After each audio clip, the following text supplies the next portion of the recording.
Elle se réveille dans un lit inconnu, vêtue d'une chemise d'homme qui n'est pas la sienne. La panique s'installe alors que des bribes de la nuit précédente lui reviennent.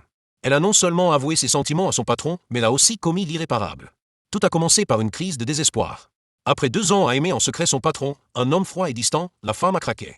Lors d'un appel vidéo, ivre, elle lui a tout avoué, le traitant d'homme sans cœur avant de sombrer. Le lendemain, convoquée dans son bureau, elle s'attendait au pire. Elle s'est excusée platement pour son comportement. Mais la réaction du patron a été déconcertante. Il a accepté ses excuses pour la journée, mais a précisé vouloir parler de sa déclaration de la veille.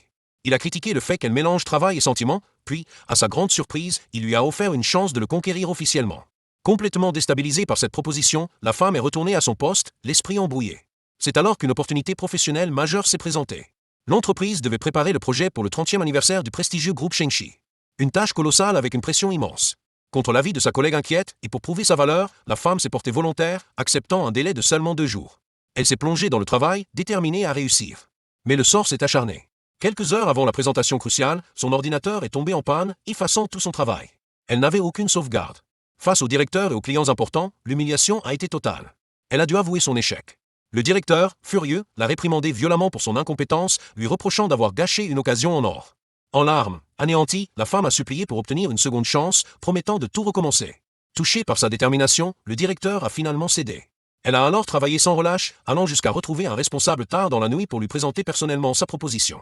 C'est laquelle a croisé son patron, qui l'a réconforté pour ses efforts. Le lendemain, au bureau, l'incroyable nouvelle est tombée. Son projet avait été accepté. L'euphorie a été immense. Non seulement elle avait réussi, mais elle a aussi reçu une prime d'1 million.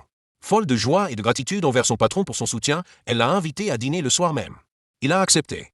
Au bar, l'ambiance était détendue. Elle l'a remercié, apporté un toast, mais l'alcool lui a de nouveau fait perdre le contrôle. Le patron l'a ramené chez lui, l'a couché, tout en pensant qu'il allait lui faire payer son audace le lendemain. C'est ainsi qu'elle s'est réveillée dans sa chambre, confuse. Des flashs de la nuit lui sont revenus. Elle se souvenait l'avoir embrassé, avoir essayé d'enlever ses vêtements, réalisant avec horreur qu'elle venait peut-être de tout gâcher.